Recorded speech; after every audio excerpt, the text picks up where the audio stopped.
ಲಿಂಗಸಗೂರಲ್ಲಿ ದಾರಿ ತಪ್ಪಿದೆ ಸಿಎಂ ಸಿದ್ದರಾಮಯ್ಯನವರ ಇದ್ದಂತ ಹೆಲಿಕಾಪ್ಟರ್. ನಿಗದಿತ ಹೆಲಿಪ್ಯಾಡ್ ಬದಲಿಗೆ ಬೇರೆ ಹೆಲಿಪ್ಯಾಡ್ನಲ್ಲಿ ಲ್ಯಾಂಡ್ ಆಗಿದೆ. ಪೈಲಟ್ನ ಅಚಾತುರ್ಯದಿಂದ ಸಿಎಂ ಸೇರಿದಂಗೆ ಎಲ್ಲರೂ ಕೂಡ ಕಂಗಾಲಾಗಿದ್ರು.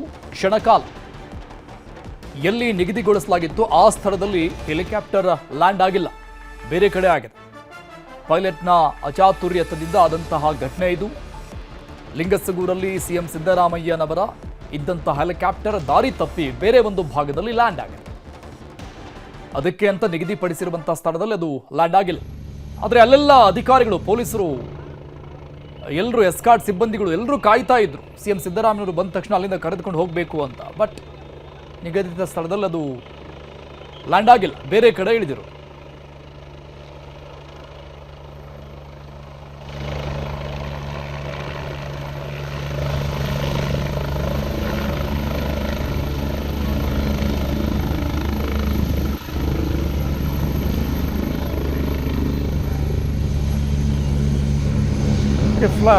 ಅದು ಹೆಲಿಕಾಪ್ಟರ್ ಲ್ಯಾಂಡ್ ಆಗುವಂಥ ದೃಶ್ಯವನ್ನು ಕೂಡ ನಾವು ನೋಡ್ತಾ ಇದ್ದೀವಿ, ಯಾವ ರೀತಿಯಾಗಿ ಬಂದು ಅದು ಲ್ಯಾಂಡ್ ಆಗಿದೆ ಅಂತ.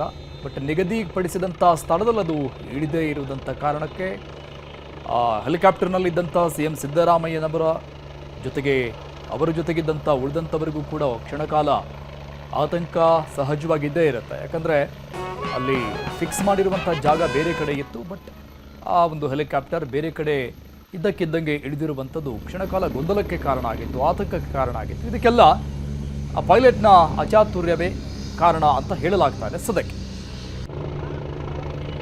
ಇವಾಗ ಡೀಟೇಲ್ಸ್ ಕೊಡ್ತಾರೆ ನಮ್ಮ ಪ್ರತಿನಿಧಿ ವಿಶ್ವನಾಥ್, ಲೈವ್ನಲ್ಲಿ ಜಾಯ್ನ್ ಆಗ್ತಾ ಇದ್ದಾರೆ. ವಿಶ್ವನಾಥ್, ನಿಜಕ್ಕೂ ಕೂಡ ಇದು ಸಣ್ಣ ಪುಟ್ಟ ಅಚಾತುರ್ಯ ಅಲ್ಲ, ಅತಿ ದೊಡ್ಡ ಅಚಾತುರ್ಯ ಅಂತ ಹೇಳಿದ್ರೆ ತಪ್ಪಾಗ್ಲಿಕ್ಕಿಲ್ಲ. ಯಾಕಂದರೆ ಸಿಎಂ ಇದ್ದಂತಹ ಹೆಲಿಕಾಪ್ಟರ್ ಅದು. ಸೊ ಏಕಾಏಕಿಯಾಗಿ ಹೀಗಾಗೋದಕ್ಕೆ ಏನು ರೀಸನ್? ಅಂದರೆ ಅಲ್ಲಿನ ಪೈಲಟ್ ಮಾಡಿರುವಂತಹ ಎಡವಟ್ಟು ಅಷ್ಟೇನಾ? ಅರುಣ್, ರಾಯಚೂರು ಜಿಲ್ಲೆಯ ಲಿಂಗಸಗೂರು ಪಟ್ಟಣದಲ್ಲಿ ಇವತ್ತು ಮಾಜಿ ಸಚಿವ ಅಮರೇಗೌಡ ಬಯ್ಯಾಪುರ್ ಇದ್ದಾರೆ. ಅವರ ಮೊಮ್ಮಗನ ಮದುವೆ ಇತ್ತು. ಆ ಮೊಮ್ಮಗನ ಮದುವೆಗಾಗಿ ಇವತ್ತು ಸಿಎಂ ಸಿದ್ದರಾಮಯ್ಯ ಮತ್ತು ಡಿಸಿಎಂ ಡಿ ಕೆ ಶಿವಕುಮಾರ್ ಜೊತೆಗೆ ಸಚಿವರಾದಂತಹ ಸತೀಶ್ ಜಾರಕಿಹೊಳಿ ಅವರು ಆಗಮಿಸಿದ್ರು. ಆದ್ರೆ ಸಿಎಂ ಸಿದ್ದರಾಮಯ್ಯ ಅವರಿಗೂ ಮತ್ತು ಡಿ ಕೆ ಶಿವಕುಮಾರ್ ಅವರಿಗೂ, ಡಿಸಿಎಂ ಡಿ ಕೆ ಶಿವಕುಮಾರ್ ಅವರಿಗೂ ಗುಲ್ಬರ್ಗ ರಸ್ತೆಯಲ್ಲಿ ಇರ್ತಕ್ಕಂಥ ಶ್ರೀನಿವಾಸ್ ಲೇಔಟ್ ನಲ್ಲಿ ಒಂದು ಹೆಲಿಕಾಪ್ಟರ್ ನ ಲ್ಯಾಂಡಿಂಗ್ ಮಾಡೋದಕ್ಕಾಗಿ ಹೆಲಿಪ್ಯಾಡ್ ಅನ್ನ ನಿರ್ಮಾಣ ಮಾಡಲಾಗಿತ್ತು. ಆದ್ರೆ ಮತ್ತೊಂದು ಕಡೆ ಗುಲ್ಬರ್ಗ ರಸ್ತೆಯಲ್ಲಿ ಇರ್ತಕ್ಕಂತಹ ಬಿಜೆಪಿ ಶಾಸಕರಾದಂತಹ ಮಾನಪ್ಪ ವಜ್ಜಲ್ ಅವರ ಖಾಸಗಿ ಲ್ಯಾಂಡ್ ನಲ್ಲಿ ಅವರ ಸತೀಶ್ ಜಾರಕಿಹೊಳಿ ಹೆಲಿಕಾಪ್ಟರ್ ನಿಂದ್ರಿಸೋದಕ್ಕೆ ವ್ಯವಸ್ಥೆಯನ್ನ ಮಾಡಲಾಗಿತ್ತು.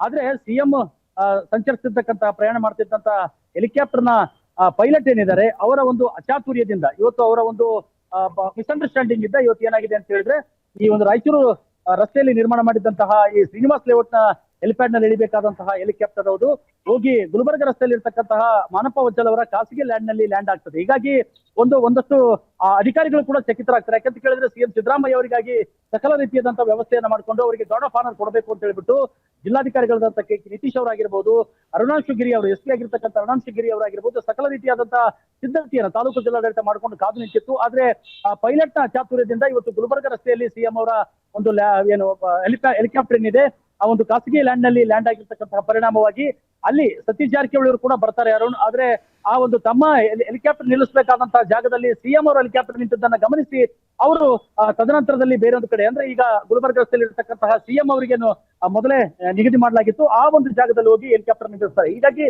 ಒಂದು ಕ್ಷಣ ಇವತ್ತು ಅಧಿಕಾರಿಗಳಿಗೆ ಈ ಒಂದು ಮಾಹಿತಿ ಇಲ್ಲದೆ ಇವತ್ತು ಗೊಂದಲಕ್ಕೆ ಬೀಳ್ತಾರೆ. ಯಾಕಂತ ಹೇಳಿದ್ರೆ ಹೆಲಿಕಾಪ್ಟರ್ ನ ಪೈಲಟ್ ಮಾಡಿರ್ತಕ್ಕಂಥ ಅಚಾತುರ್ಯದಿಂದ ಒಂದಷ್ಟು ಕ್ಷಣ ಸಾಕಷ್ಟು ಕೂಡ ಗೊಂದಲಕ್ಕೂ ಕೂಡ ಎಡೆ ಮಾಡಿಕೊಟ್ಟಿತ್ತು. ತಾವ್ ಹೇಳಿದಂತೆ ಇದೊಂದು ಸಣ್ಣ ಅಚಾತುರ್ಯ ಅಲ್ಲ, ಬಹುದೊಡ್ಡ ಅಚಾತುರ್ಯ ಆಗ್ತದೆ. ಯಾಕಂತ ಕೇಳಿದ್ರೆ ನೋಡಿ, ಇವತ್ತು ಸಿಎಂ ಸಿದ್ದರಾಮಯ್ಯ ಅವರು ಹೋಲ್ಡ್ ಆನ್, ಮತ್ತಷ್ಟು ಅಪ್ಡೇಟ್ಸ್ ಪಡಿತೀನಿ ನಿಮ್ಮಿಂದ. ಕ್ಯಾಪ್ಟನ್ ಅರವಿಂದ್ ಶರ್ಮಾ ಅವರು ಪೈಲಟ್ ತರಬೇತುದಾರರು ಸಂಪರ್ಕದಲ್ಲಿದ್ದಾರೆ, ಈ ಬಗ್ಗೆ ಮಾತನಾಡೋಕೆ. ಸರ್ ನಮಸ್ಕಾರ. ನಮಸ್ಕಾರ ಸರ್, ಈಗ ಎಲ್ಲ ಹೆಲಿಕಾಪ್ಟರ್ಗಳು ಕೂಡ ಒಂದೇ ಕಂಪನಿಯದ್ದು, ಬಟ್ ಪೈಲಟ್ಗಳು ಬೇರೆ ಬೇರೆ ಆದ್ರೂ ಕೂಡ ಅವರಿಗೆ ಇನ್ಸ್ಟ್ರಕ್ಷನ್ಸ್ಗಳು ATC ಕಡೆಯಿಂದ ಹೋಗ್ತಾ ಇರುತ್ತೆ. ಬಟ್ ಈ ರೀತಿಯಾಗಿ ಏಕಾಏಕಿ ಆಗೋದಕ್ಕೆ ರೀಸನ್ ಏನು? ಇಲ್ಲ, ಎಲ್ಲ ಹೆಲಿಕಾಪ್ಟರ್ ಒಂದೇ ತರ ಇರಲ್ವಲ್ಲ, ಬೇರೆ ಬೇರೆ ಕಂಪನಿದು ಮಾಡೆಲ್ಸ್ ಇರುತ್ತೆ. ನಮ್ಗೆ ಕಾರ್ ಯಾವ ತರ ಬೇರೆ ಬೇರೆ ಕಂಪನಿ ಬೇರೆ ಬೇರೆ ಸಿಸ್ಟಮ್ ಇರುತ್ತೆ, ಅದೇ ತರ ಹೆಲಿಕಾಪ್ಟರ್ ಏರ್ ಬಸ್ ಅವರು ಮಾಡ್ತಾರೆ. ಆ ಬೇರೆ 4-5 ಕಂಪನೀಸ್ ಇದೆ. ಸೊ ಬೇರೆ ಬೇರೆ ಹೆಲಿಕಾಪ್ಟರು ಅಂಡ್ ಬೇರೆ ಬೇರೆ ಪೈಲಟ್ಸ್. ಬಟ್ ದಾರಿ ಹುಡ್ಕಕ್ಕೆ ಎಲ್ಲರೂ ಗ್ಲೋಬಲ್ ಪೊಸಿಷನಿಂಗ್ ಸಿಸ್ಟಮ್ ಯೂಸ್ ಮಾಡ್ತಾರೆ. ಈ ತರ ದಾರಿ ತಪ್ಪಿಸ್ಕೊಂಡಿರೋದು ಸ್ವಲ್ಪ ಸರ್ಪ್ರೈಸಿಂಗ್. ಅಂದ್ರೆ ಕಮ್ಯುನಿಕೇಶನ್ ಗ್ಯಾಪ್ ರೀಸನ್ ಅಂತೀರಾ ಸರ್ ಇದಕ್ಕೆ? ಇಲ್ಲ, ಇದರಲ್ಲಿ ATC ನಮ್ಗೆ ಡೆಸ್ಟಿನೇಷನ್ ಕೊಡಲ್ಲ. ಎಮರ್ಜೆನ್ಸಿ ಬಂದ್ರೆ ATC ಅವ್ರು ಸ್ವಲ್ಪ ಹೆಲ್ಪ್ ಮಾಡ್ತಾರೆ. ಓಕೆ. ಬಟ್ ನಾವು ನ್ಯಾವಿಗೇಷನ್ ಮಾಡೋದು, ನೀವು ಕಾರ್ನಲ್ಲಿ ಹೇಗೆ ಗೂಗಲ್ ಮ್ಯಾಪ್ಸ್ ಯೂಸ್ ಮಾಡ್ತೀರಾ, ಎಸ್ ಎಸ್. ಅದೇ ತರ ಏವಿಯೇಷನ್ ನಲ್ಲಿ ಬಹಳ ಮುಂಚೆಯಿಂದ ಗ್ಲೋಬಲ್ ಪೊಸಿಷನ್ ಸಿಸ್ಟಮ್ ಯೂಸ್ ಮಾಡ್ತಾ ಇದ್ದಾರೆ. ಓಕೆ. ಹೆಲಿಕಾಪ್ಟರ್ ನಲ್ಲಿನೂ ಅದು ಗ್ಲೋಬಲ್ ಪೊಸಿಷನ್ ಸಿಸ್ಟಮ್ ಫಿಟ್ ಆಗಿರುತ್ತೆ. ಓಕೆ. ಬಹಳ ಪೈಲಟ್ಸ್ ಒಂದ್ ಸ್ಪೇರ್ ಕೈನಲ್ಲಿ ತಗೊಂಡಿರ್ತಾರೆ, ಒಂದ್ ಸಣ್ಣದು GPS ಇಕ್ವಿಪ್ಮೆಂಟ್ ತಗೊಂಡಿರ್ತಾರೆ. ಓಕೆ. ಸೊ ಈಗ ಹಳೆ ಕಾಲ ತರ ನ್ಯಾವಿಗೇಷನ್ ತೊಂದ್ರೆ ಇಲ್ಲ. ಅಂಡ್ ತುಂಬಾ ಎಮರ್ಜೆನ್ಸಿ ಬಂದ್ರೆ ಮ್ಯಾಪ್ ಮತ್ತೆ ಕಂಪಸ್ ಯೂಸ್ ಮಾಡಿ ಎಲ್ ಬೇಕು ಹೋಗ್ಬೋದು. ನನ್ಗ ಅನ್ಸುತ್ತೆ ಕೆಲವು ಸಲ ಈ ಚಳಿಗಾಲದಲ್ಲಿ ಬಹಳ ಮಂಜು ತರ ಇರುವಾಗ ಕೆಲವು ಸಲ ನಮ್ಗೆ ಹೆಲಿಪ್ಯಾಡ್ ಅಥವಾ ಡೆಸ್ಟಿನೇಷನ್ ಹತ್ರ ಬಂದ್ರೂ ಕ್ಲಿಯರ್ ಆಗಿ ಕಾಣಲ್ಲ. ಸೊ ಅವಾಗ ಯಾವ ಕ್ಲಿಯರ್ ಆಗಿ ಗ್ರೌಂಡ್ ಕಾಣಲ್ಲ, ಪೈಲಟ್ ಡೈವರ್ಷನ್ ಮಾಡಬಹುದು. ಬಟ್ ಇದು ಆಫ್ಟರ್ನೂನ್ ನಿಮ್ಗೆ ಜಸ್ಟ್ ಇವಾಗ ಆಗಿರೋದು, ಕೆಲವೇ ಟೈಮ್ ಹಿಂದ್ಗಡೆ. ಸೊ ಯಾವುದೇ ಅಲ್ಲಿ ಫಾಗ್ ಏನು ಇರ್ಲಿಲ್ಲ, ತುಂಬಾ ಕ್ಲಿಯರ್ ಆಗಿದೆ. ಕ್ಲಿಯರ್ ಆಗಿದ್ರೆ ಈ ತರ ಆಗೋದು ಸಾಮಾನ್ಯವಾಗಿ ಚಾನ್ಸ್ ಇಲ್ಲ. ಬಟ್ ಚೂರ್ 5% ಡೌಟ್ ಇದ್ರೇನು pilot is always advise to divert to a location where there is complete clarity. ಈಗ ನಿಮ್ಗೆ ಬಿಪಿನ್ ರಾವತ್ ಅವ್ರ ಆಕ್ಸಿಡೆಂಟ್ ನೆನ್ಪಿರ್ಬೇಕು ಊಟಿನಲ್ಲಿ. ಹೌದು. ಅವ್ರು ಅಲ್ಲಿ ಗ್ರೌಂಡ್ ಕಾಣ್ತಾ ಇರ್ಲಿಲ್ಲ, ಬಟ್ ಆ ಪೈಲಟ್ ಪ್ರೆಷರ್ ಬಂದ್ಬಿಟ್ಟು ಕೆಳಗಡೆ ಇಳಿದ್ಬಿಟ್ಟು ಕ್ರಾಶ್ ಆಗೋಯ್ತು. ಸೊ ಇದು ಮಾಡಿರೋದು ಪೈಲಟ್ ನನ್ಗೆ ಅನ್ಸುತ್ತೆ ಬಹಳ ಒಳ್ಳೇದ್ ಮಾಡಿದ್ದಾರೆ. ಅದು ಎಲ್ಲಾ ಮಾಹಿತಿ ಬಂದ್ಮೇಲೆ ಗೊತ್ತಾಗುತ್ತೆ ಏನಕ್ಕೆ ಡೈವರ್ಷನ್ ಮಾಡಿದ್ದಾರೆ ಅಂತ. ಅಂದ್ರೆ ಇದು ರೇರೆಸ್ಟ್ ಥಿಂಗ್ ಈ ತರ ಆಗೋದು. ಹೌದು, ಕ್ಲಿಯರ್ ವಿಸಿಬಿಲಿಟಿ GPS ಎಲ್ಲ ಇದ್ಬಿಟ್ಟು ದಾರಿ ತಪ್ಪಿಸ್ಕೊಡೋದು ಬಹಳ ರೇರು. ಓಕೆ. ಏನೋ ಕಾರಣ ಇರ್ಬೇಕು, ಅದು ಮಾಹಿತಿ ನಮ್ಗಿಲ್ಲ. ಅದು ಪೈಲಟ್ ಇದು ಇನ್ವೆಸ್ಟಿಗೇಷನ್ ಅಲ್ಲಿ ಗೊತ್ತಾಗುತ್ತೆ ಯಾಕೆ ಡೈವರ್ಟ್ ಮಾಡಿದ್ದಾರೆ. ಓಕೆ. ವಿಸಿಬಿಲಿಟಿ ಕಮ್ಮಿ ಇದ್ರೆ ಅವ್ನ್ ಮಾಡಿರೋದು ಬಹಳ ಒಳ್ಳೆ ಕೆಲಸ. ಓಕೆ.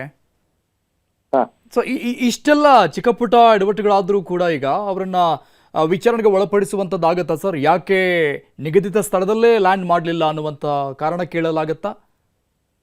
ಅದು ಪೈಲಟ್ಗೆ ಇನ್ವೆಸ್ಟಿಗೇಷನ್ ಅಲ್ಲಿ ಹೇಳ್ತಾರೆ ಪೈಲಟ್ ಯಾಕೆ ಮಾಡಿಲ್ಲ. ಓಕೆ. ಸಪೋಸ್ ಅವ್ರಿಗೆ ಕ್ಲಿಯರ್ ಆಗಿ ಗ್ರೌಂಡ್ ಕಾಣಿಲ್ಲ ಅಂದ್ರೆ ಅವರು ಇಂಥ VIP ಅವರು CM ಅವ್ರಿಗೆ ಇದ್ಬಿಟ್ಟು ರಿಸ್ಕ್ ತಗೊಳಲ್ಲ, ಅವ್ರು ತಗೋಬಾರ್ದು. ಓಕೆ. ಸರ್ ಮಾಡಿರೋದು ಬಹಳ ಒಳ್ಳೇದ್ ಮಾಡಿದ್ದಾರೆ. ಸಪೋಸ್ ವಿಸಿಬಿಲಿಟಿ ಸರಿ ಇರ್ಲಿಲ್ಲ ಅಂತ ನಾವ್ ತಿಳ್ಕೊಂಡಿದೀವಿ, ಮಧ್ಯಾಹ್ನ ಇರೋದು ಹವಾವರ್ತಮಾನ ಕ್ಲಿಯರ್ ಆಗಿರುತ್ತೆ, ಬಟ್ ಅದು ಇನ್ವೆಸ್ಟಿಗೇಷನ್ ಅಲ್ಲಿ ಮಾಹಿತಿ ಬರುತ್ತೆ. ಅದು okay okay. Just few minutes back ಆಗಿರೋದು ಸರ್ ಇದು ಘಟನೆ ಜಸ್ಟ್ ಇಲ್ಲ, ಅಥವಾ ಇನ್ನೊಂದು ಆಗಿರ್ಬೋದು, ಆ ಹೆಲಿಪ್ಯಾಡ್ ನಲ್ಲಿ ಕ್ರೌಡ್ ಕಂಟ್ರೋಲ್ ಇಲ್ದಿರೋದು, ಅಥವಾ ಫೈರ್ ಬ್ರಿಗೇಡ್ ಆಂಬ್ಯುಲೆನ್ಸ್ ಕಾಣಿಲ್ಲ, ಅಥವಾ ಧೂಳ್ ಜಾಸ್ತಿ ಇತ್ತು, ಆ ತರ ಯಾವ್ದು ಕಾರಣ ಅನ್ಕಂಫರ್ಟೇಬಲ್ ಆಗುತ್ತೆ, ಪೈಲಟ್ ಅಲ್ಲಿಂದ ಬಿಟ್ಬಿಟ್ಟು ಬೇರೆ ಕಡೆ ಹೋಗಿ ಲ್ಯಾಂಡ್ ಮಾಡ್ತಾರೆ. ಓಕೆ. ಅಂದ್ರೆ ಕಾರಣಗಳು ಕೂಡ ರೆಕಾರ್ಡ್ ಆಗಿರುತ್ತಾ ಅದನ್ನ ಹೇಳೋಕೆ ಎನ್ಕ್ವೈರಿಯಲ್ಲಿ? ನಂಬರ್ 1 ಪೈಲಟ್ ನಮ್ಗೆ ಹೇಳ್ಬೇಕು ಅವ್ನ್ ಯಾವ ಕಾರಣಕ್ಕೆ ಡೈವರ್ಟ್ ಮಾಡಿದಾನೆ. ಆಮೇಲೆ ಅವ್ನ್ ಹೇಳಿರೋದು ಕಾರಣ ಇನ್ವೆಸ್ಟಿಗೇಟ್ ಆಗ್ಬೇಕು. ಅವ್ನು ಹೇಳ್ತಾನೆ ಕ್ರೌಡ್ ಕಂಟ್ರೋಲ್ ಇರ್ಲಿಲ್ಲ ಅಂದ್ರೆ ಏನ್ ಮಾಡ್ತೀರಾ? ನಾವು ಸ್ಪೆಕ್ಯುಲೇಷನ್ ಮಾಡಬಹುದು, ಬಟ್ ಅವ್ನ್ ಮೂರ್ಖ ಇಲ್ವಲ್ಲ, ಅವ್ನ್ ಈಸ್ ಎ ಟ್ರೈನ್ ಪ್ರೊಫೆಷನಲ್. ಎಲ್ಲ ಸರಿ ಇದ್ರೆ ಹೇಳ್ತಾನೆ ಅವನು. ದಾರಿ ತಪ್ಸೋದು ವಿತ್ GPS ಬಹಳ ಕಷ್ಟ. ಬಟ್ ಅಲ್ಲಿ ಜನ ಕಂಟ್ರೋಲ್ ಇದ್ರೆ ಪೊಲೀಸ್ ಅವ್ರು ಕಂಟ್ರೋಲ್ ಮಾಡ್ಕೊಂಡಿರೋದು ಇಲ್ಲ, ಅದೆಲ್ಲ ಗೊತ್ತಾಗ್ಬೇಕು. Okay. Thank you. Thank you sir. The moment news ಜೊತೆ ಮಾತನಾಡೋದಕ್ಕೆ ಥ್ಯಾಂಕ್ ಯು ಸರ್.